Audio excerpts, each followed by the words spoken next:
கர்த்தரும் நம்முடைய இரட்சகருமா இருக்கிற இயேசு கிறிஸ்துவின் நாமத்தில் இந்த காலை நேரத்தில் கர்த்தரை ஆராதிக்கும்படி வந்திருக்கிற உங்கள் ஒவ்வொருவரையும் மிகுந்த அன்போடு வாழ்த்தி வரவேற்கிறேன். பிரைசலா. எழும்பி நிற்போம், கர்த்தருடைய வார்த்தையினராய் கடந்து போவோம், கரத்தில் வேதத்தை எடுத்துக்கொள்வோம். அப்போஸ்தலர் 7ஆம் அதிகாரம் 17வது வசனம். அப்போஸ்தலர் நடபடிகள் 7ஆம் அதிகாரம் அதனுடைய 17வது வசனம் எல்லாரும் சேர்ந்து வாசிக்க போகிறோம். ஆபிரகாமுக்கு தேவன் ஆணையிட்டு அருளின வாக்குத்தத்தம் நிறைவேறும் காலம் சமீபித்த போது. கண்மூடி கர்த்தரை ஸ்தோத்திரம் பண்ணுவோம். இந்த மாதம் முதல் ஆண்டவர் நம்மோடு பேசுகிற ஒரு வார்த்தை. இன்றைக்கு இதிலிருந்து கர்த்தர் நமக்கு என்ன கற்றுக் கொடுக்க விரும்புகிறாரோ அதை நாம் ஏற்றுக்கொள்ள நம்முடைய இருதயத்தை அர்ப்பணிப்போம். வாய் திறந்து எல்லாரும் சேர்ந்து சொல்லுங்க, எங்கள் இருதயத்தை திறங்க ஆண்டவரே, எங்கள் சிந்தையை திறங்க ஆண்டவரே, எங்கள் செவிகளை திறங்க ஆண்டவரே, ஆண்டவரே எங்கள் மனக்கண்களை திறங்க ஆண்டவரே, நீர் விரும்புகிறதை நாங்கள் ஏற்றுக்கொள்ள இருதயத்தை தாங்க ஆண்டவரே. உமக்கு ஸ்தோத்திரம்பா. ஹல்லேலூயா. கர்த்தரை ஸ்தோத்திரம் பண்ணு தேவ பிள்ளையே, கர்த்தரை ஸ்தோத்திரம் பண்ணுங்க. நன்றி அப்பா, உமக்கு ஸ்தோத்திரம். தகப்பனே உம்மை துதிக்கிறோம், உமக்கு நன்றி. இயேசுவின் நாமத்தில் ஜெபிக்கிறோம் பிதாவே, ஆமென். அமருவோம், வாசிக்கலாமா? மறுபடியும் 7:17 வாசிங்க. ஆபிரகாமுக்கு தேவன் ஆணையிட்டு அருளின வாக்குத்தத்தம் நிறைவேறும் காலம் சமீபித்த போது. இது ஸ்தேவானுடைய பிரசங்கம். யாருடைய பிரசங்கம்? அப்போஸ்தலர் 7ஆம் அதிகாரம் அப்படின்னாலே யார் தான் ஞாபகம் வரணும்? ஸ்தேவான் ஞாபகம் வரணும். ஒரு அதிகாரத்தில் வாரார், இதுக்கு முந்தின அதிகாரத்திலாம் வருவார். 7ல் பிரசங்கத்தை ஆரம்பிப்பார். பிரசங்கத்தை ஆரம்பித்த அதிகாரத்தில் கதை முடிஞ்சிடும் அவருக்கு. ஆனால் என்னென்னா, ஒரு பிரசங்கம் பண்ணாலும் உருப்படியாக பண்ணுவார். ஒரு பிரசங்கம் பண்ணாலும் உருப்படியாக பண்ணணும். ஒரு ஜபம் பண்ணாலும் இடத்தை அசைக்கிற மாதிரி ஒரு ஜபம் பண்ணணும். ஒரு பிரசங்கம் பண்ணாலும் இருதயம் ஒட்டைகிற மாதிரி பண்ணணும். புரியுதா? ஒரு தடவை ஊழியம் செஞ்சா ஒரே வாழ்க்கை இல்லையா? ஒரு தடவை ஊழியம் செஞ்சா நம்மளை தலைமுறைக்கு மறக்க முடியாத அளவுக்கு ஊழியம் செஞ்சுட்டு போகணும். நம்ம மூலம் கர்த்தரை வெளிப்படுத்திட்டு போகணும். ஆமென் சொல்றவங்க. அதில் ஸ்தேவானுக்கு ஒரே வாய்ப்பு, ஒரே பிரசங்கம் தான். அந்த ஒரே பிரசங்கத்தில் எங்கேருந்து ஆபிரகாமில் ஆரம்பிப்பார். நீங்கள் வீட்டில் போய் இது வரைக்கும் இந்த 7ஆம் அதிகாரம் வாசித்து முடிச்சுருக்கீங்களா? இந்த மாதத்தில், இதுக்கு முன்னாடி வாசித்ததை நான் கேட்கல. இந்த மாதத்தில் இந்த வசனத்தை நம்ம தியானிக்க ஆரம்பித்த முதல் இது வரைக்கும் யாராவது ஒரு முறையாவது இந்த 7ஆம் அதிகாரம் வாசித்து முடித்தவங்க யாருங்க இருக்கிறீங்களா? நான் சொன்னேன், நான் உங்களுக்கு சொல்லியிருக்கிறேன். 1ஆம் தேதி ஏதோ ஒரு வாரம் சொன்னேன். வாசிங்க இருக்கீங்களா? யாரும் இல்லையா? சரி விடுங்க, இன்னைக்கு சாயங்காலம் வரும்போதாவது வாசிட்டு வாங்க. கர்த்தர் உங்களை ஆசீர்வதிப்பார். கவனிங்க, ஆபிரகாமில் ஆரம்பிப்பார். இந்த பிரசங்கம் எங்கே ஆரம்பிக்கப்படும்னா ஆபிரகாமில் ஆரம்பிப்பார். ஆபிரகாமில் ஆரம்பித்து எங்கே கொண்டு வந்து முடிப்பார்னா இயேசு கிறிஸ்துவில் வந்து முடிப்பார். நம்ம ஊழியமாக இருக்கட்டும், பிரசங்கமாக இருக்கட்டும், செய்தியாக இருக்கட்டும், வாழ்க்கையாக இருக்கட்டும், எது எங்கே ஆரம்பித்தாலும் பரவாயில்ல, முடிவு இயேசுவாக இருக்கணும். இயேசுவில் வந்து முடிக்கணும், சிலுவையில் வந்து முடிக்கணும். ஒரு சாட்சி சொன்னீங்கன்னா எங்கே ஆரம்பித்தாலும் பரவாயில்ல, நான் குடிகாரனாக இருந்தேன், கொள்ளக்காரனாக இருந்தேன் அப்படிலாம் ஆரம்பிச்சுக்கோங்க. ஆனால் முடிக்கும்போது சிலுவையில் வந்து முடிக்கணும். தனிநபர்கிட்ட போய் சாட்சி சொன்னாலும் சரி, சபையில் சாட்சி சொன்னாலும் சரி, எங்கே போய் நீங்கள் ஊழியம் செஞ்சாலும் சரி, சாட்சி சொன்னாலும் சரி, பிரசங்கம் பண்ணாலும் சரி, எங்கே ஆரம்பித்தாலும் பரவாயில்ல. நீங்கள் ஆதாமில் ஆரம்பிப்பீங்களோ, நோவாவில் ஆரம்பிப்பீங்களோ, அல்லது யோனாவில் ஆரம்பிப்பீங்களோ, அல்லது உங்களிலிருந்து ஆரம்பிப்பீங்களோ, எங்கனாலும் ஆரம்பிச்சுக்கோங்க. ஆனால் முடிவு எங்கே வந்து விடணும்? சிலர் எங்கேயோ ஆரம்பித்து நடுத்தரில் விட்டுட்டு போயிடுவாங்க. சுவிசேஷன் சொல்கிறேன்ட்டு வந்து நான் அப்படி குடித்தேன் இப்படி குடித்தேன், அவனுக்கு இன்னும் குடியை வந்து இன்ட்ரெஸ்ட் ஆகி கூட்டு போயிடுவான். கடைசியில் இயேசுவை காமிக்கவே மாட்டான், நடுத்தரில் விட்டுட்டு போயிடுவாங்க. சாட்சி சொல்கிறேங்கிற பேரில், ஊழியம் செய்கிறேங்கிற பேரில், பிரசங்கம் பண்ணுறேங்க பேரில் நடுத்தரில் முடிவே இல்லாது. சில இந்த பேப்பரில் பார்த்தீங்கன்னா ஒரு கதை நம்ம பிறக்கிறதுக்கு முன்னால் இருந்து ஆரம்பித்து இன்னைக்கு வரைக்கும் போயிட்டுருக்கு. நான் இப்போ பேப்பர் பார்க்குற பழக்கம்லாம் கிடையாது. பேப்பர் பார்க்குறவங்க இருந்தீங்கன்னா அந்த கதை ஓடுதா இன்னும்? அது என்ன தலைப்பியா? சிந்து பார்த்தா கன்னி தீவுன்னு ஒன்று வருமா? அதெல்லாம் முடிச்சிட்டாங்களா? ஓடிட்டு தான் இருக்கானோ. அந்த தீவில் இருந்து இந்த கரை ஏறவே இல்லை. நம்ம பிறக்கிறதுக்கு முன்னாலேயே எங்க ஆரம்பிச்சுன்னு யாருக்கும் தெரியாது, எங்க போகுதுன்னு யாருக்கும் தெரியாது, எங்க போய் முடிய போகுதுன்னு ஒருத்தனுக்கு தெரியாது, எழுதுறவனுக்கும் தெரியாது, அதை ப்ரெஸ் பண்றவனுக்கும் தெரியாது, வாசிக்கிறவனுக்கும் தெரியாது. அந்த மாதிரி ஊழியம் செய்யக்கூடாது, அந்த மாதிரி பிரசங்கம் பண்ணக்கூடாது, அந்த மாதிரி ஜெபம் பண்ணக்கூடாது. ஒரு முகவர் இருக்கணும், ஒரு முடிவர் இருக்கணும். பைக்கில் போறவங்க யாரும் இருக்கீங்களா? பைக் ஓட்டுறவங்க யாருக்கு இருக்கீங்களா? மற்றவங்க எப்படி வந்தீங்க? பைக்கில் தான் வந்தீங்க. கார் ஓட்டுறவங்க யார் இருக்கீங்களா? இருக்கீங்களா இல்லையா? சரி, அதில் இந்த கவனிங்க, பிரேக்கு இருக்கும், ஆக்சிலேட்டர் இருக்கும், இருக்கா இல்லையா? சரி, சைக்கிள் இருக்கா? சைக்கிளில் பெடல் இருக்கு, பிரேக் இருக்கு, பெல் இருக்கும். சில ஆள் வண்டியில் ஆக்சிலேட்டர் மட்டும்தான் இருக்கும், சில ஆள் வண்டியில் பெடல் மட்டும்தான் இருக்கும், பெல்லு இருக்காது, பிரேக் இருக்காது. அவனுக்கு நிறுத்தவும் தெரியாது, பெல்லடிக்கவும் தெரியாது, போய்கிட்டே இருக்கும். சில ஆட்கள் அப்படித்தான் செய்வாங்க. அந்த மாதிரி ஆட்களை தெரியாம கூட முன்னால நிறுத்திடக்கூடாது, தெரியாம கூட ஒரு ஜெபம் பண்ண விட்டுறக்கூடாது, தெரியாம கூட ஒரு பிரசங்கம் பண்ண விட்டுறக்கூடாது. சோலி முடிஞ்சு. அதெல்லாம் ரொம்ப கவனமா இருக்க வேண்டிய. கவனிங்க, எதை பண்ணாலும் சரி நம்ம வண்டியில் என்ன இருக்கணும்? பெல் இருக்கணும், பிரேக் இருக்கணும். சொல்லுங்கப்பா, பக்கத்தில் சொல்லுங்க, என் வண்டியில் இருக்கு அப்படின்னு மட்டும் சொல்லுங்க, வேற ஒன்றும் சொல்ல வேண்டாம், அவங்க புரிஞ்சுக்கிடுவாங்க.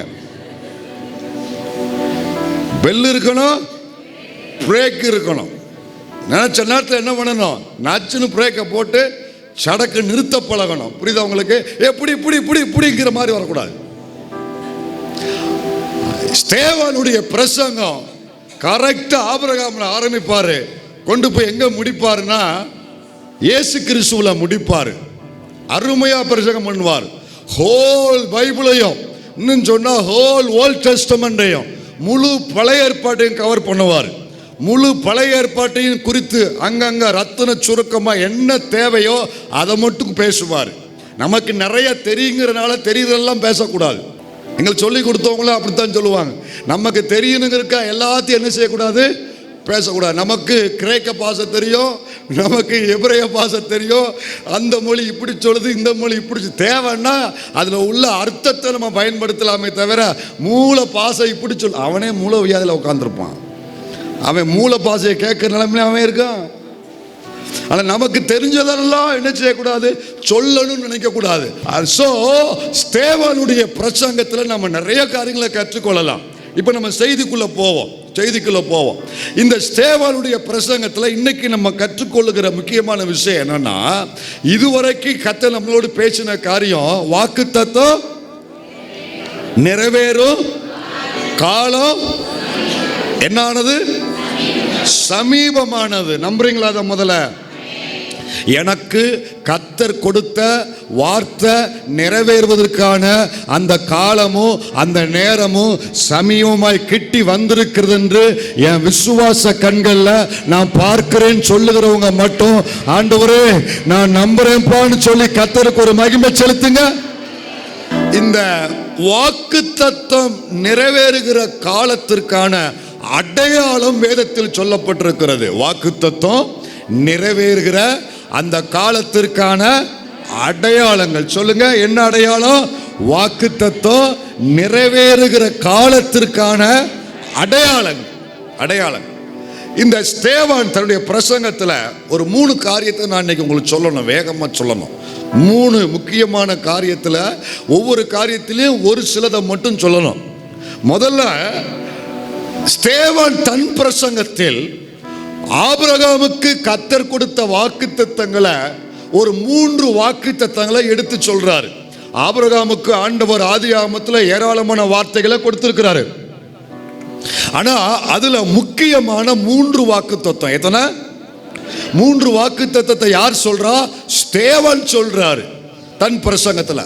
அந்த 3ஐயும் நம்ம வேகமா பார்த்துட்டு, அது சொல்லப்படுற அந்த வாக்குத்தத்தம் நிறைவேறும் பொழுது அந்த இஸ்ரவேலர்களுக்கு என்ன சூழ்நிலை அவர்களை சுற்றி இருந்தது, எப்படிப்பட்ட சூழ்நிலைக்குள்ள அவங்க இருந்தாங்க, அதையும் நம்ம வேகமா பார்த்துட்டு, அந்த வாக்குத்தத்தம் நிறைவேறுகிற காலம் வரும் பொழுது சில காரியங்கள் நடக்க ஆரம்பிக்கும், சில சம்பவங்கள் நடக்க ஆரம்பிக்கும், சில அடையாளங்கள் தோன்ற ஆரம்பிக்கும்.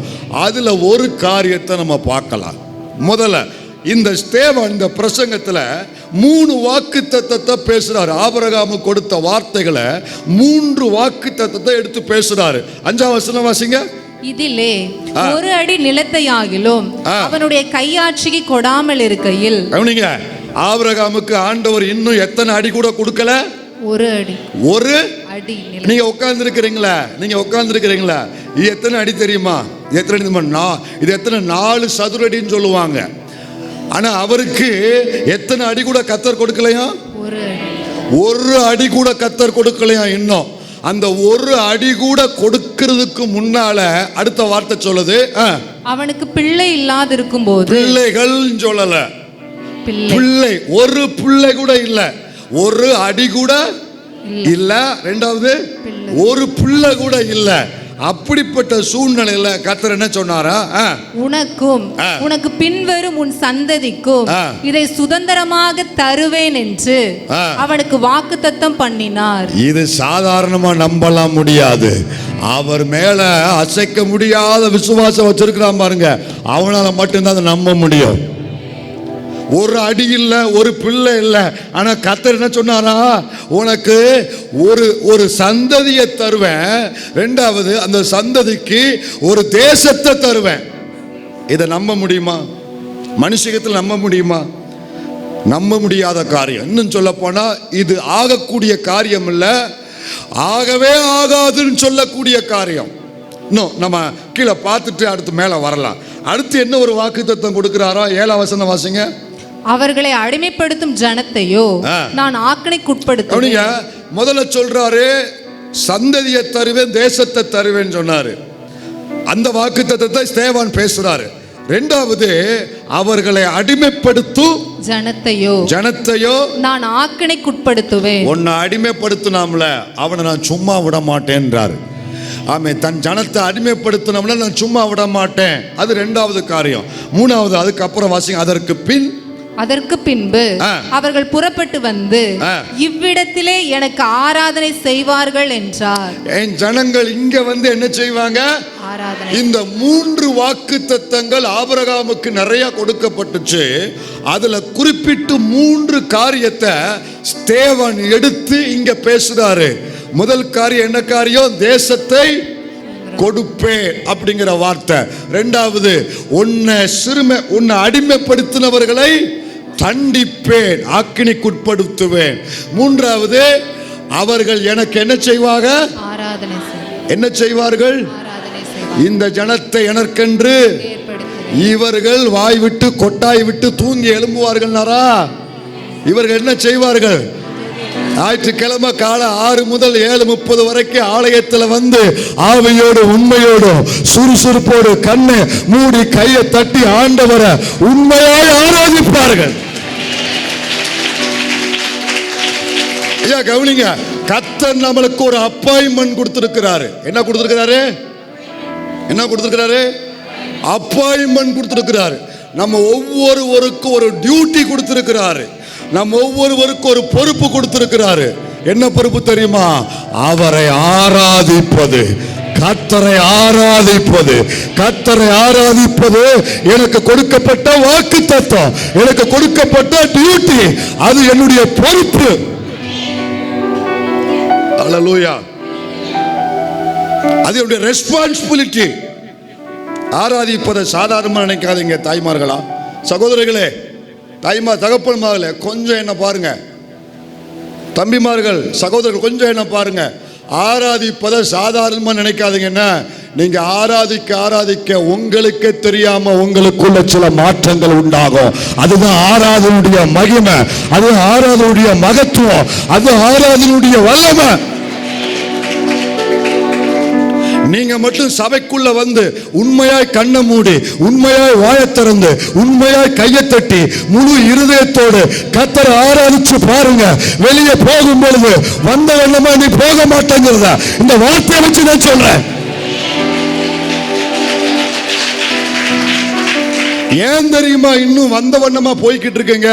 நான் சரியா ஆராதிக்கல கர்த்தரை, நான் சரியா வார்த்தை கேட்கல. எனக்கு ஒரு அப்பாயின்மெண்ட் கொடுத்தா அந்த அப்பாயின்மெண்ட்டுக்கு நான் கீழ்ப்படியணுமா இல்லையா? ஒரு கம்பெனி உங்களுக்கு ஒரு அப்பாயின்மெண்ட் கொடுத்தா அந்த அப்பாயின்மெண்ட்டுக்கு நீங்க கீழ்ப்படிஞ்சு அந்த வேலையில் அந்த சீட்டில் போய் உட்காந்து அந்த வேலையை செய்யணுமா இல்லையா? சொல்லுங்க. இந்த இவருக்கு ஒரு கம்பெனி ஒரு அப்பாயின்மெண்ட் கொடுத்துருக்கு. காலையில் போகணும், சீட்டில் உட்காரணும். அவருக்கு வேலையே ஃபோன் பேசுகிற வேலை தான். அதை பேசணும். நான் பேச மாட்டேன் அப்படின்னு மற்றவங்க கூட சண்டைங்கிறதுனால அங்கே கம்பெனியில் நான் பேச மாட்டேன்னு சொல்ல, யார் அவரை கஷ்டப்படுத்தினாலும், அவருக்கு சரீரத்தில் ஏதாவது கஷ்டம் வந்தாலும் அல்லது வேறு ஏதாவது பிரச்சனை வந்தாலும் அந்த கம்பெனியில் போய் நான் பேச மாட்டேன், நான் வேலையை பார்க்க மாட்டேன்னு சொல்ல முடியாது. ஏன்னா அந்த கம்பெனி அதுக்குத்தான் அவருக்கு அந்த போஸ்டிங் கொடுத்துருக்குது, அந்த அப்பாயின்மெண்ட்டை கொடுத்துருக்குது இல்லையா? உங்கள் ஒவ்வொருவருக்கும் அப்படி உங்கள் வேலை பார்க்குற இடத்துல அந்த வேலைக்குன்னு உங்களை நியமிச்சிருக்கிறாங்க. உங்கள் பிரச்சனையை போய் அங்கே காட்ட, உங்கள் பிரச்சனையை அங்கே காட்ட, வீட்டு பிரச்சனையை வந்து சபைக்குள்ளே காட்ட, குடும்ப பிரச்சனை வந்து ஆராதனையில் காட்ட, புருஷன் ஏச்சிட்டான், மனைவி ஏச்சிட்டா, பிள்ளை அப்படி பண்ணிட்டான், தாய் தப்புன்னு திட்டாங்கன்னு சொல்லி கண்ணை மூட மாட்டேன், வாயை திறக்க மாட்டேன்னு இருந்தேன்னா கடைசி வரைக்கும் உன் வாழ்க்கையில் எதுவுமே திறக்கப்படாது. ஆராதனைங்கிறது எவ்வளவு சீரியஸ்னஸ் தெரியுமா? எவ்வளவு முக்கியம் தெரியுமா? அந்த நாட்களில் கவனிங்க, ஆராதிக்கும் பொழுது ஜனங்கள் ரட்சிக்கப்படுவாங்க, ஆராதிக்கும் பொழுது ஜனங்கள் அபிஷேகம் பெறுவாங்க, ஆராதிக்கும் பொழுது அந்நிய பாஷையின் அடையாளத்தோடு ஆவியின் அபிஷேகத்தை பெறுவாங்க. காரணம் உண்மையாக ஆராதிப்பாங்க. பக்கத்தில் உள்ளவங்க யாரையும் பார்க்க கூடாது பிரதர், தகப்பன்மார்களே, அன்பா சொல்றேன், தயவா சொல்றேன், அதே சமயத்தில் பரிசுத்த ஆவிக்குள் கண்டிப்பா சொல்றேன். சபைக்குள்ள வந்த புண்டோம்னா இங்க வந்து யாருங்கிற வித்தியாசம் இல்லை.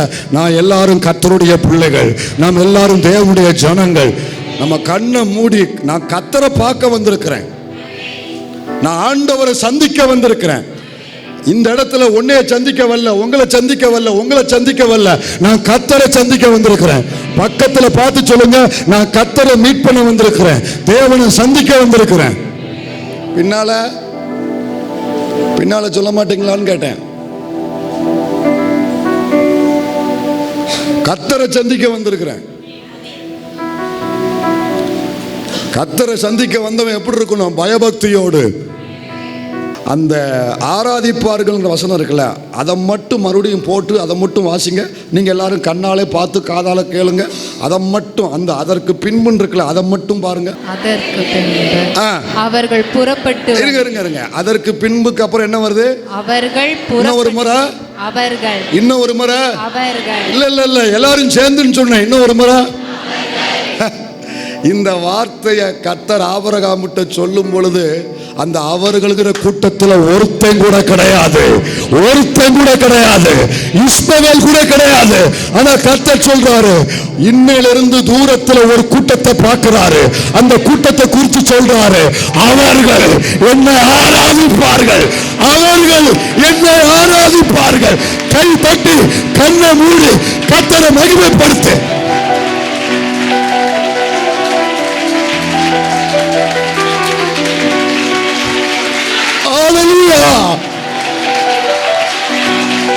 Rabakatanama laba, ribatunama rabakatanama, nimadunama rabakatanama, ribatanama rabakatanama.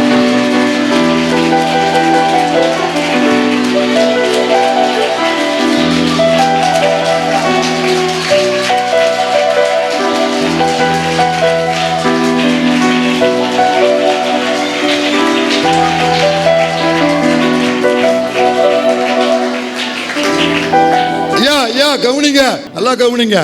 ஆண்டவர் ஆபிரகாமை கூப்பிட்டு பேசும்போது அந்த இடத்துல யார் யார் இருந்தா தெரியுமா? இதை இப்ப எடுக்கக்கூடாது, நான் வசனத்தை சொல்றேன், இப்ப எடுக்கக்கூடாது. ஆதியாகமம் 15 உள்ளதை இங்க சொல்றாரு, இப்ப நீங்க என்ன கவனிக்கணும். அப்ப அங்க யார் யார் இருந்தாங்க தெரியுமா?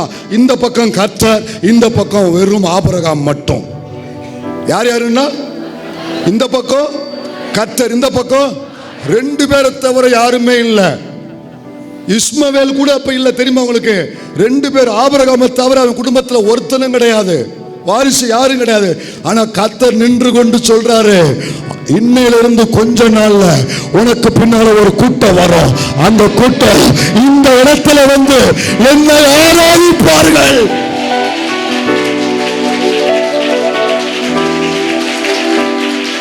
என்னை ஆராதிப்பார்கள். எவ்வளவு பயங்கரமான வார்த்தை ஆண்டவர் சொன்னார் தெரியுமா? அது நேற்று இரவு ஆண்டவர் எனக்கு இன்னும் ஒன்று கண்ணை திறந்தாரு. அவங்கள குறித்து சொன்னது மட்டும் இல்லை, நீங்கள்லாம் என்னைக்கு ரட்சிக்கப்பட்டீங்க? எந்த வருஷம் ரட்சிக்கப்பட்டீங்க? 2011 மாதம் வருஷம் ஞாபகம் இருக்கா? ஆகஸ்ட் தேதி ஞாபகம் இருக்கா? 2வது வாரம். சீக்கிரம் தேதியை மனப்பாடம் பண்ணிக்கோங்க. கவனிங்க, நீங்கள் ஒவ்வொருவரும் ரட்சிக்கப்பட்டீங்களே. இவர் ஆகஸ்ட் 11 2011. வேற இங்கே வேற யாரு? நீங்கள் என்னைக்கு எந்த வருஷம் ரட்சிக்கப்பட்டீங்க? 2015. சரி, கவனிங்க, நீங்கள் 2011 ரட்சிக்கப்பட்டு ஆகஸ்டில் ரட்சிக்கப்பட்டு ஞானஸ்நானம் பெற்று இன்னைக்கு இந்த மேல் அறையில் வந்து கர்த்தரை ஆராதிக்கிறேன் அப்படின்னு இன்னைக்கு தான் உங்களுக்கு தெரியும். ஆனால் ஒரு ரகசியம் தெரியுமா?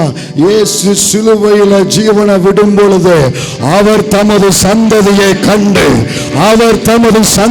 கண்டு இங்க இருக்கிற ஒவ்வொருவரையும் கர்த்தர் சிலுவையில பார்த்தாரு, சிலுவையில முன்குறித்தாரு. இந்த நாளில் இந்த அறையில் இவர்கள் ஒவ்வொருவரும் கர்த்தரை ஆராதிப்பார்கள். கைவட்டி கர்த்தரை மகிமைப்படுத்தி பார்க்கலாம். கைவட்டி கர்த்தரை மகிமைப்படுத்து.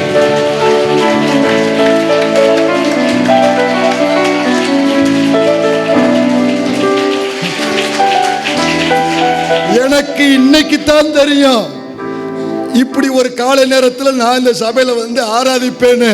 ஆனா என் ஆண்டவருக்கு 2000 வருஷத்துக்கு முன்பதாகவே இயேசு சிலுவையில ஜீவனை விடும் பொழுது ஏசாயா தீர்க்கன் சொல்லுகிறான், அவர் தமது சந்ததியை கண்டு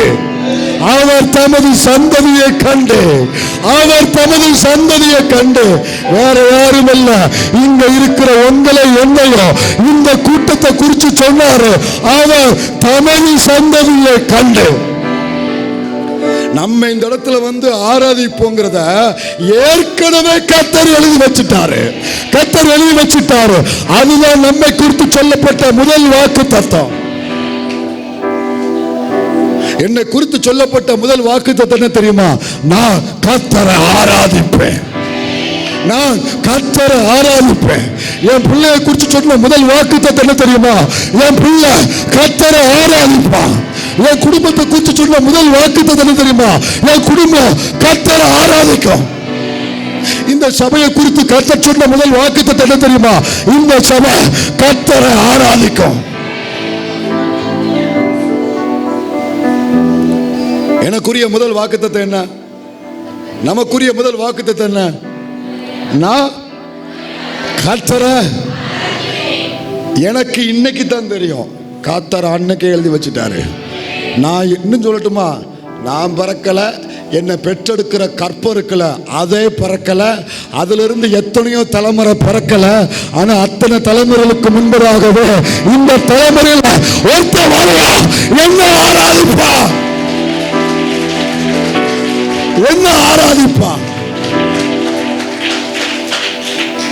எவ்வளவு விசேஷம்! நம்ம எவ்வளவு விசேஷித்தவர்கள் பாத்தீங்களா? அதனால ஆராதனைங்கிறது சாதாரண இடம் போடாதீங்க. தேவன் ஏற்கனவே சொல்லி அந்த வார்த்தை தரையில விழாம காத்து அந்த நேரம் வரும்போது என்ன ரட்சித்து சொன்னபடியே என்ன ஆராதிக்கும்படி கொண்டு வந்திருக்கிறாரு. சாதாரண நினைக்காதீங்க. ஞாயிற்றுக்கிழமை ஆராதனை திருவிழா மாதிரி வரணும். திரு முழிச்சுட்டு வரக்கூடாது. சந்தோஷமா வரணும். பைபிள் எடுத்துட்டு இன்னைக்கு ஞாயிற்றுக்கிழமை ஆராதனை. இன்னைக்கு ஒவ்வொரு ஞாயிற்றுக்கிழமை காலை விடியும் பொழுது தீர்க்க தரிசனம் நிறைவேறுகிற நாள். என்ன குறித்து கர்த்தர் சொன்ன தீர்க்க தரிசனம் நிறைவேறுகிற நேரம். நான் கர்த்தரை ஆராதிக்க போறேன். எவர் வந்தாலும் சரி உக்காந்துரு, நான் போயிட்டு வரேன், அல்லது என் கூட வா. புரியுதா உங்களுக்கு? ஆராதனைங்கிறது அவ்வளவு முக்கியமானது. ஐயாமார்களே, அம்மாமார்களே, தகப்பன், தாயே, சகோதர, சகோதரி, நாங்கள்லாம் வளர்ந்தது, எங்களை வளர்க்குறதுக்குன்னு தனி டிபார்ட்மெண்ட்லாம் இல்லை. இன்றைக்கி உங்களுக்கு இருக்கிற மாதிரி எத்தனை டிபார்ட்மெண்ட். எங்களை வளர்த்தது ஆண்டவருடைய சமூகத்தில் அவரை ஆராதித்து தான் நாங்களாம் வளர்ந்தோம். உங்களை மாதிரி சண்டே ஸ்கூலு, விபிஎஸ், அது இது எஸ்எஃப்சி, அது இதுன்னு சொல்லி எங்களுக்கு தனி டிபார்ட்மெண்ட்லாம் அப்போ கிடையாது.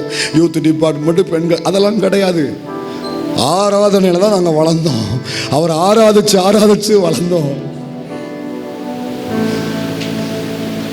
அதனால் ஆராதனையில் கரையன் செலுத்தி ஆராதிக்கணும். புரியுதா? சீரியஸாக ஆராதிக்கணும். வேடிக்கை பார்க்க கூட சில நபர்களை நான் பார்க்குறேன். ஓப்பனாக சொல்கிறேன், நீங்கள் உண்மையாக கர்த்தரை நேசிக்கிறது உண்மைன்னா என்ன, உங்களுடைய தேவனுடைய ஊழியக்காரன் நினைக்கிறது உண்மைன்னா நான் சொல்லுகிறத கேட்டு கோவப்படக்கூடாது, வருத்தப்படக்கூடாது.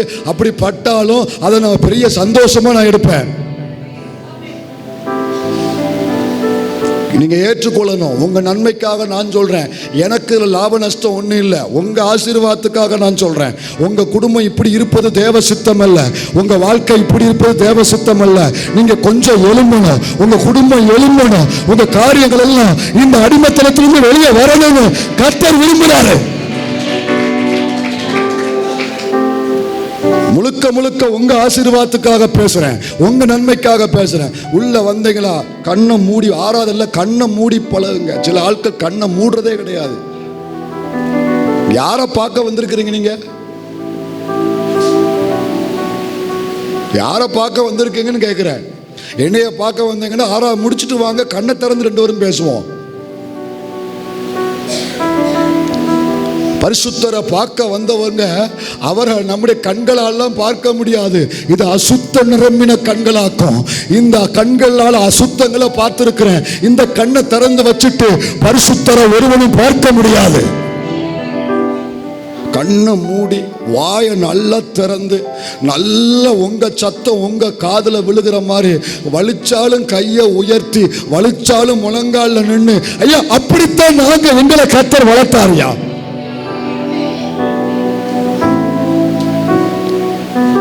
இங்க இருக்கிற உங்க எல்லாரையும் விட நான் படிப்பில் குறைவுள்ளவன், அறிவில் குறைவுள்ளவன், திறமையில் குறைவுள்ளவன், பின்னணியத்தில் குறைவுள்ளவன், சகலவற்றிலும் குறைவுள்ளவன். ஆனா அவர் மேலுள்ள வைராக்கியத்தில் உங்க எல்லாரை விட ஒரு படி மேல நான். ஆண்டவர் கிருபை.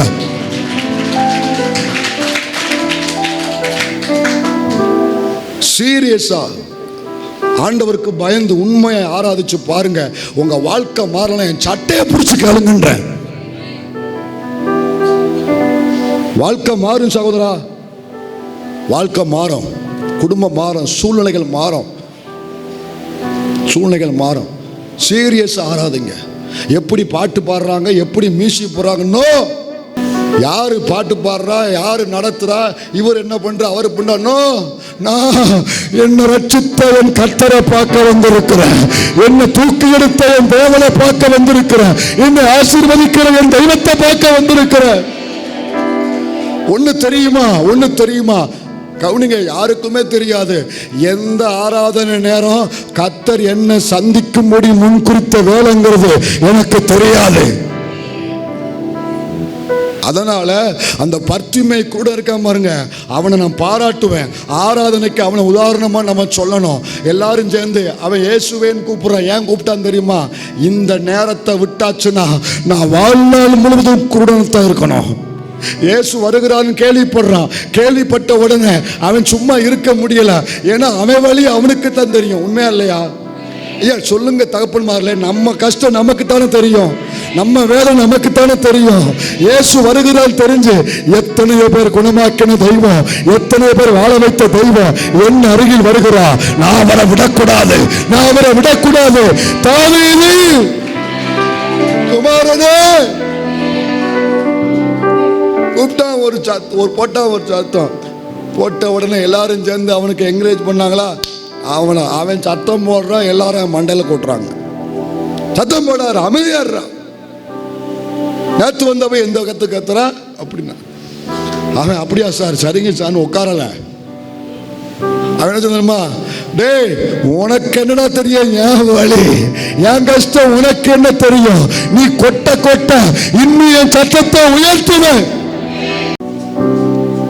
கூப்பிட்டான்னு பலன் என்ன தெரியுமா? அவன் கண் திறக்கப்பட்டுச்சு, அவன் வாழ்க்கை மாறுச்சு, அவன் சூழ்நிலை மாறுச்சு, அவன் பிரச்சனைக்கு ஒரு முற்றுப்புள்ளி வந்துச்சு.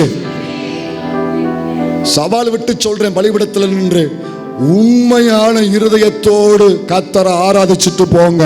சூழ்நிலைகள் மாறுதா இல்லையான்னு பாருங்க, பிரச்சனைகள் மாறுதா இல்லையான்னு பாருங்க. இத பேசுறாரு. இதெல்லாம் பேசிட்டு இந்த ஸ்தேவான் இந்த 3 வாக்குத்தத்தங்களை சொன்னாரா. இவங்க சூழ்நிலை எப்படி இருந்துச்சு அப்படின்னா 18 வாசி 7:18 வாசி 7:18 வாசி. யோசேப்பை அறியாத வேறொரு ராஜா தோன்றின காலமளவு. கவனிங்க, இஸ்ரவேலர்கள் எல்லாரும் எகிப்துல அந்த 70 பேர் யாக்கோப்பின் குடும்பம் எகிப்துக்கு ஏன் வந்தாங்க தெரியுமா? யாரை நம்பி வந்தாங்க சொல்லுங்க? யாக்கோப்பின் நாட்களில் 70 பேர் அடங்கிய இஸ்ரவேலுடைய மொத்த குடும்பமோ அவர்கள் கானான் தேசத்திலிருந்து எகிப்துக்கு யாரை நம்பி வந்தாங்க? கர்த்தர் சொல்லி தான் போனாங்க. ஆனா எதை நம்பி வந்தாங்க? யோசேப்பு இருக்கிறான். யோசேப்பு நம்ம என்ன செய்வான்? பத்திரமா பார்த்துக்கிடுவான் அப்படிங்கிற தைரியம், அப்படிங்கிற ஒரு நம்பிக்கை அவங்களுக்கு இருந்துச்சு. யோசேப்பு இருக்கான், நம்ம பார்த்துக்கிடுவான், நம்ம குடும்பத்தை பார்த்துக்கிடுவான், நம்ம பிள்ளைகளை பார்த்துக்கிடுவான், ஒரு நம்பிக்கை வந்தாங்க. யோசேப்பு அவங்கள பார்த்துக்கிட்டான், யோசேப்பு அவங்க சந்ததியை பார்த்துக்கிட்டான், வேண்டிய காரியங்கள்லாம் செய்தான், ஒன்றிலும் குறைவில்லாமல் இருந்துச்சு. கர்த்தருக்கு ஸ்தோத்திரம். நம்ம வாழ்க்கையில் சில நேரங்களில் கர்த்தர் நமக்கு சில யோசேப்புகளை கொடுத்தாரா இல்லையா? சில பஞ்ச காலங்கள் வரும் பொழுது நம்மளை பராமரிக்கும்படி கர்த்தர் யோசேப்புகளை கொடுத்தாரா இல்லையா? இல்லைங்க, கொடுத்தாரா இல்லையா? சில யோசேப்புகள் அனுகூலம் செய்கிற சில யோசேப்புகளை கொடுத்தாரு தானே. அதை வச்சு நம்ம வண்டி பஞ்ச காலத்தில் ஓடிச்சா இல்லையா? இப்போ யோசேப்பு இருந்ததுனால அவங்க வந்தாங்க, சந்தோஷமா இருந்தாங்க, நல்லா போய்கிட்டு இருந்துச்சு சூழ்நிலை. கொஞ்சம் நாள் கழிச்சு இந்த யோசேப்பு இறந்துட்டான், செத்து போயிட்டான். யோசேப்பு மரிச்சு போயிட்டான். யோசேப்பு மரிச்ச உடனே அதுக்கப்புறம் என்ன நடக்குதுன்னா, அந்த எகிப்தினுடைய ராஜாக்கள் யோசேப்பின் நிமித்தம் அந்த சந்ததிகளுக்கு கொஞ்சம் இரக்கம் செய்கிறாங்க. அது கொஞ்ச காலம் அப்படி போதும். முதல்ல யோசேப்பு தயவு செஞ்சா, அப்புறம் யோசேப்பு நிமித்தம் அந்த எகிப்து அந்த இஸ்ரவேலர்களுக்கு தயவு செஞ்சாங்க. அப்படியே போய்கிட்டு இருக்கு. எவ்வளவு நாள் போயிடும்? எவ்வளவு நாள் போயிடும்? உடனே சூழ்நிலை மாறுது. யோசேப்பு அறியாத வேற ஒரு ராஜா வந்தான். இப்ப அவனுக்கு யோசேப்புனா யாருன்னே தெரியாது. அவனுக்கு யோசேப்புனா யாருன்னே தெரியாது. அவன் சீட்டில் உட்காந்துக்கிட்டு இப்ப என்ன நடக்குதுன்னா, சூழ்நிலைகள் மாறுது, எல்லாமே எதிராக மாறுது, எல்லாமே அகைன்ஸ்டா போகுது, பிரச்சனை ஸ்டார்ட் ஆகுது, பழுக்கள் பாரங்கள் அதிகமாகுது, வேதனை அதிகமாகுது. ஏவ பிள்ளைகளே, நல்லா கவனிங்க. சூழ்நிலையை பார்த்தீங்களா? எல்லாம் நல்லா போய்கிட்டு இருந்த பொழுது சில ஆதரவுகளை நம்பி, சில அனுகூலங்களை சார்ந்து நம்ம குடும்பம், நம்முடைய காரியம், அவர்களை நம்பி ஆரம்பித்த உங்க தொழில் சில நாட்கள் அனுகூலமாய் போய்கொண்டிருந்தது. ஆனால் எதிர்பாராத சூழ்நிலையில யோசேப்பு அறியாத ராஜா வந்த மாதிரி நமக்கு இருந்த யோசேப்புக்கள் நம்மை விட்டு போனார்கள். இப்போ யோசேப்புக்கள் போன பொழுது காரியம் எப்படி ஆகுது தெரியுமா?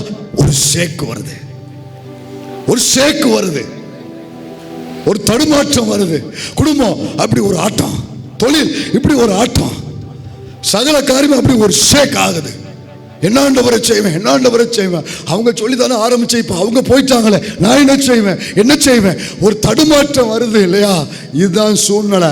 வாக்குத்தத்தம் பெற்ற பிள்ளைகளுக்கு இப்போ சூழ்நிலை எதிராக மாறுகிறது. அவர்களுக்கு இங்க இருக்கிற உங்களுக்கும் ஒருவேளை சூழ்நிலை இப்பொழுது அன்னைக்கு அனுகூலமாக இருந்த பொழுது பிரயாணம் எல்லாமே கைகூடி வந்துச்சு. ஆனா இப்போ எதிர்பாராத சூழ்நிலை வந்த உடனே சகலமும் தடுமாற்றம். தொழில் தடுமாறுதா, குடும்பம் தடுமாறுதா, வாழ்க்கை தடுமாறுதா? ஒரு நிமிஷம் நிமிர்ந்து என்ன கவனிங்க. இஸ்ரவேலுக்கு கர்த்தர் சொன்ன வார்த்தை நமக்கு சொல்றாரு. யோசேப்பு தானே செத்து போனா, யோசேப்பின் தேவன் உயிரோடு இருக்கிறாரு. யோசேப்பின் தேவன் உயிரோடு இருக்கிறாரு. உனக்கு உதவி செய்த யோசேப்பு தானே செத்து போனா, ஆனா உன்னை ரட்சித்த கர்த்தர் உன் கூட இருக்கிறாரு. ஆண்டவரை மகிமைப்படுத்து தேவ பிள்ளையே.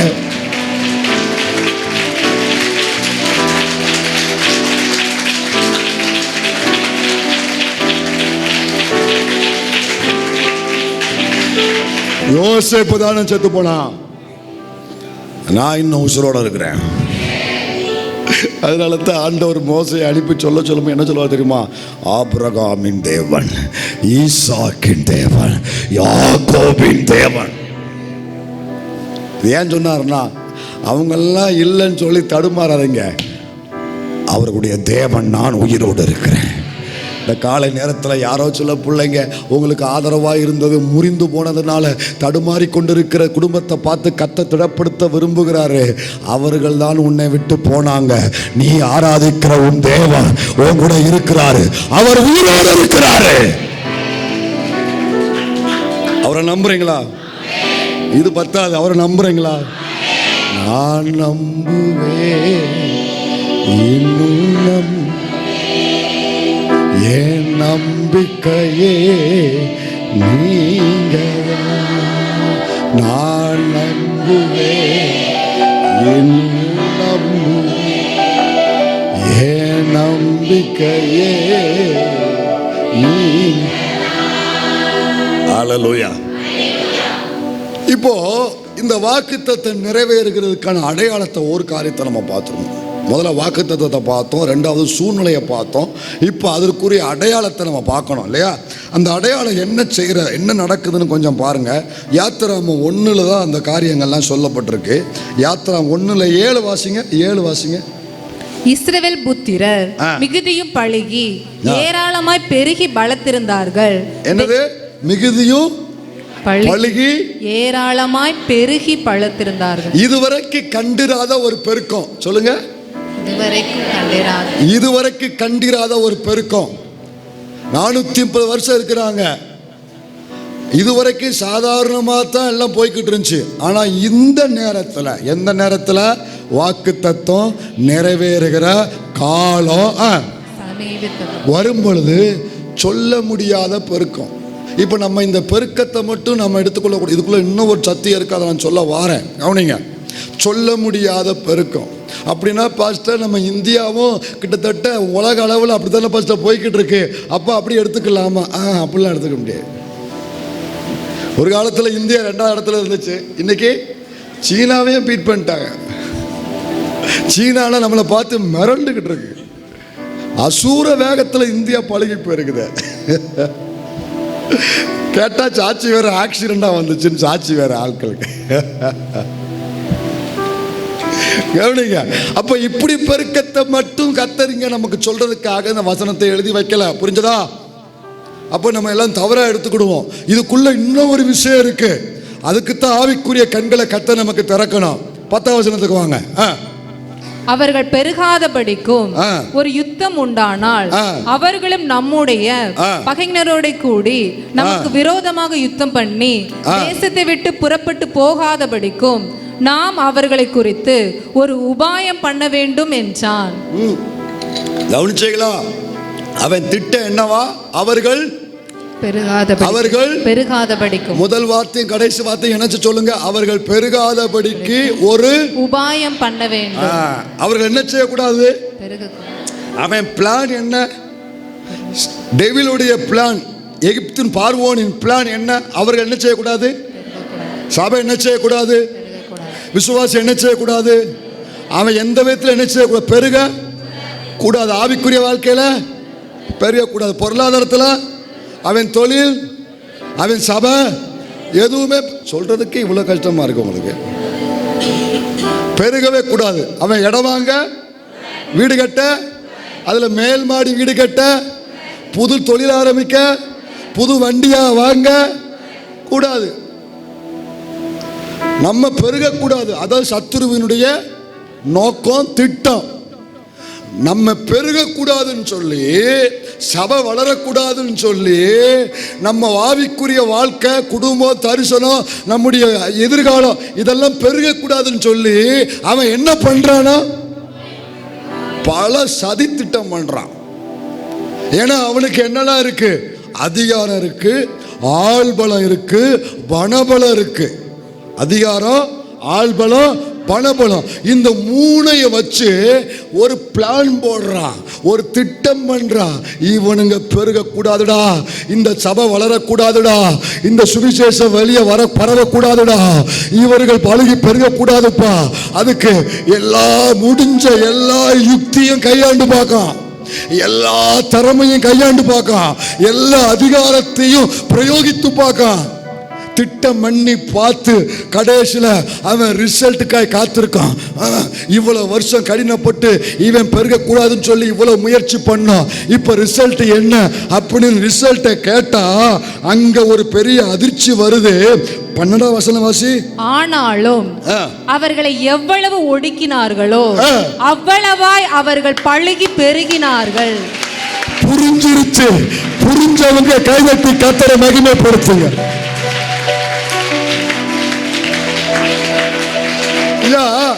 அதிகார பலம், ஆள் பலம், பல பலம் எல்லாத்தையும் பயன்படுத்தி அவனை அடக்க பார்க்க, ஒடுக்க பார்க்க, குன்றி போக பார்க்க, ஒடுங்கி போக பார்க்க, நீ இல்லாம போக முயற்சி பண்றான்.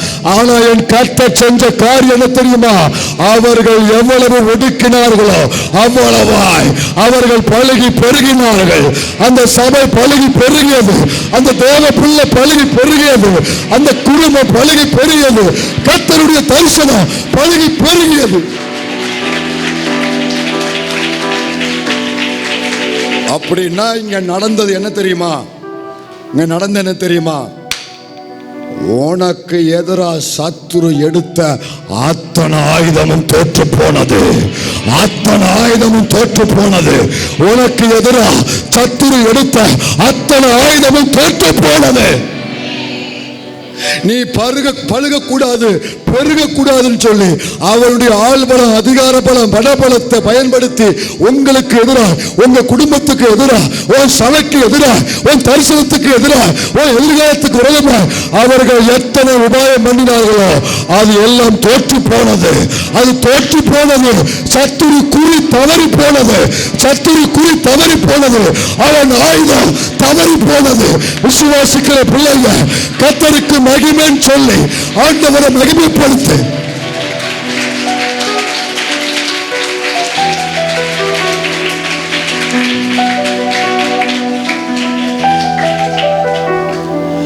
வாக்குத்தத்தம் நிறைவேறுகிற காலம் சமீபமாய் வரும் பொழுது நடக்கிற ஒரு அடையாளம் என்ன தெரியுமா? இதற்கு முன்னால் அவன் உன்னை மேற்கொண்டிருக்கலாம், இதற்கு முன்னால் அவங்க உன்னை ஜெயிச்சிருக்கலாம், இதற்கு முன்னால் உங்களை அவன் அவமானப்படுத்தியிருக்கலாம், உன்னை சிறுமைப்படுத்தியிருக்கலாம்.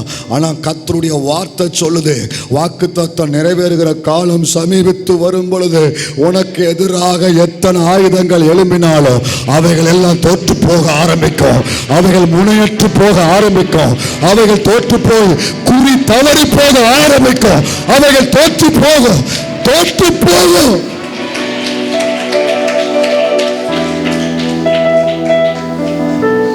எத்தனை அடி ஆழத்துல எத்தனை பேர் கூடி உன் காரியத்தை சிதைக்கணும்னு சொல்லி அவங்க திட்டம் பண்ணினாலும் ஆண்டவருடைய நாமத்துல சொல்றேன், அவன் திட்டம் பண்ணத்தான் முடியும், ஆயுதங்களை உருவாக்கத்தான் முடியும். ஆனா அது வாய்க்காது. அது தோற்று போகும். அது தோற்று போகும். அது தோற்று போகும். இந்த அடையாளத்தை ஆண்டவர் இந்த மாதம் முடிகிறதுக்கு முன்பதாகவே உண்மையாய் வாழ்ந்ததோடு கேட்கிற பிள்ளைகளுக்கு கர்த்தரதை நிறைவேற்றுவாராக. கர்த்தரதை நிறைவேற்றுவாராக. இந்த வார்த்தையை ஆண்டவர் கொடுத்துட்டார்ல, அப்படியே வாங்கிட்டு நேரா வீட்டுக்கு போங்க, அறக்கதவை பூட்டுங்க, குடும்பமா முழங்கால நெல்லுங்க, ஆண்டவரை நோக்கி கூப்பிடுங்க. அடுத்த நிமிஷம் என்ன நடக்கும் தெரியுமா? அத்தனை ஆயுதமும் தோற்று போகும். சத்துருவின் அத்தனை ஆயுதமும் தோற்று போகும்.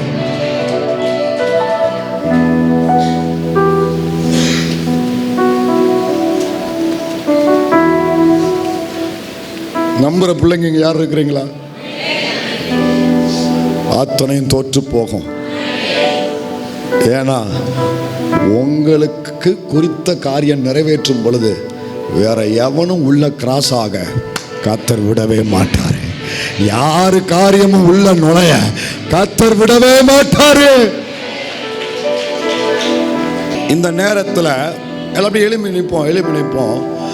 நான் மட்டும் கவனமா இருக்க வேண்டிய ஒரே ஒரு காரியம், கர்த்தர் என்னிடத்துல கேட்கிற ஒரு கண்டிஷன் என்னன்னா, இந்த காரியங்கள்லாம் ஆண்டவர் அழகா மூவ் பண்ணி கொண்டு வரும் பொழுது அடுத்த அதிகாரத்துல ஒரு தவறு நடக்கு. மோசே என்கிறவனை கர்த்தர் கொண்டு வராரு, ஆண்டவர் கிளீனா கொண்டு போறாரு, கர்த்தர் ரொம்ப தெளிவா நடத்துறாரு. அப்படி கொண்டு போயிட்டு இருக்கும் பொழுது திடீர்னு அவன் குறுக்க பாஞ்சு என்னை கொண்டு தான் ஆண்டவர் செயல்படுவார்னு சொல்லி, நீங்க வீட்டில் போய் 2:11-12 வாஸ்து பார்த்தீங்கன்னா, அவன் தன்னுடைய சரீர முயற்சியில மாம்ச பலத்தில் அவன் இறங்குவான். அவன் சுய பலத்தில் இறங்கி அங்கே வெட்கப்படுவான், தோற்று போவான். தேவ பிள்ளைகளே, கர்த்தர் உங்களுக்காக செயல்பட்டு கொண்டிருக்கிற இந்த காலங்களில் சுய முயற்சியை கையில் எடுக்காதீங்க, மாம்ச பலத்தை கையில் எடுக்காதீங்க, சொந்த பலத்தை கையில் எடுக்காதீங்க. ஆண்டவர் இதில் மட்டும் நம்ம கவனமாக இருக்கும்போது நம்மகிட்ட விரும்புகிறாரு. ஒப்பு கொடுக்குற பிள்ளைங்க எல்லாரும் கை உயர்த்தி, ஆண்டவரே உண்மையாய் ஒப்பு கொடுக்குற பிள்ளைங்க இங்கே இருக்கிறாங்கப்பா. கர்த்தர் அவளை சந்திப்பதற்காக ஸ்தோத்திரம், கர்த்தர் அவளை சந்திப்பதற்காக ஸ்தோத்திரம். உண்மையாய் ஆராதிக்கிற பிள்ளைய கர்த்தர் உன்னை சந்திக்கும்படி வருகிறார். கர்த்தர் உன்னை சந்திக்கும்படி, உன் குடும்பத்தை சந்திக்கும்படி, உன் வாழ்க்கையை சந்திக்கும்படி கர்த்தர் வருகிறார். உன் குடும்பத்தில், உன் காரியத்தில் தேவன் குறுக்கிடுகிறார். அந்த ரங்கத்தில் நீ முழங்கால நிற்கிறத கர்த்தர் பார்க்கிறாரு, கர்த்தர் பார்க்கிறாரு, கர்த்தர் பார்க்கிறாரு. யார் பார்க்கிறாங்களோ இல்லையோ, கர்த்தர் பார்க்கிறாரு. அல்லேலூயா. உனக்காக செயல்படுகிற தேவன் உண்டு, உனக்காக உன் பட்சத்தில் இருக்கிற கர்த்தர் உண்டு.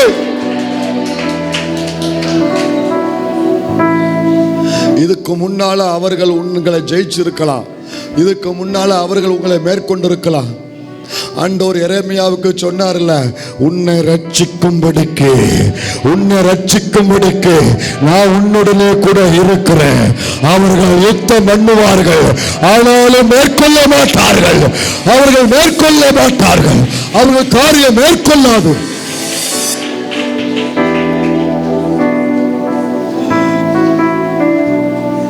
நீங்க எதிர்பார்க்கிற அர்ப்பணத்தை கொடுக்கிற பிள்ளைகளுக்காக கர்த்தர் எழுந்தருள்வதற்காக ஸ்தோத்திரம். யாரெல்லாம் உண்மையாய் வார்த்தையை உள்வாங்கி, யாரெல்லாம் உண்மையாய் ஒப்பு கொடுக்கிறாங்களோ, அவங்க வாழ்க்கையில இந்த வார்த்தை தரையில விழாமல் காக்கிற கர்த்தர்.